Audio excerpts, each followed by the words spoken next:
Hi guys, నా వెనుక కనిపిస్తున్న ఈ వండర్ఫుల్ స్ట్రక్చర్ ఏంటో తెలుసా? ఇది ఒక సమాధి. ఇది ఎవరి సమాధి అని మీకు తెలిసి ఉంటే కామెంట్ బాక్స్లో కామెంట్ చేయండి. అలాగే తెలియకపోతే వీడియోని పూర్తి వరకు చూస్తూ ఉండండి, మీకు తెలిసిపోతుంది ఈ సమాధి ఎవరిదా అని. ఈ సమాధి వచ్చేసి మన తెలుగు ఇండస్ట్రీలో చాలా పెద్ద హీరోది. ఆ హీరో వచ్చేసి దాదాపు 250 సినిమాలకు పైగా నటించారు. ఇప్పటికీ మీకు ఐడియా రాకపోతే వీడియోని చూస్తూ ఉండండి. ఒకవేళ ఎవరో మీకు ఐడియా వస్తే కామెంట్ బాక్స్లో కామెంట్ చేయండి.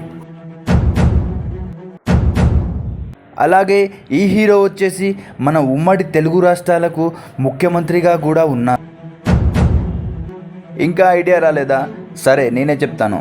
ఇది వచ్చేసి మన సీనియర్ ఎన్టీఆర్ గారి యొక్క సమాధి. దీన్ని ఎన్టీఆర్ మెమోరియల్ అని అంటారు. ఇది వచ్చేసి సెక్రటేరియట్కి లెఫ్ట్ సైడ్లో ఉంటుంది అండ్ ఎన్టీఆర్ గార్డెన్కి రైట్ సైడ్లో ఉంటుంది. లోపలికి వెళ్ళడానికి ఎలాంటి టికెట్ అవసరం లేదు, కానీ చెప్పులు విడిచి లోపలికి వెళ్ళడం మాత్రం మర్చిపోకండి. లోపల ఉన్నంతసేపు మీకు ఒక పీస్ఫుల్ ఫీలింగ్ అయితే ఉంటుంది, చాలా బాగుంటుంది. పర్లేదు, ఒక్కసారి వెళ్ళి రావచ్చు. సో గాయ్స్, వీడియోకి లైక్ అండ్ సబ్స్క్రైబ్ చేయడం మర్చిపోవద్దు. ఇలాంటి మంచి మంచి వీడియోలు మీకు మళ్ళీ రావాలంటే నా ఛానల్ని కంటిన్యూస్గా ఫాలో అవుతూ ఉండండి.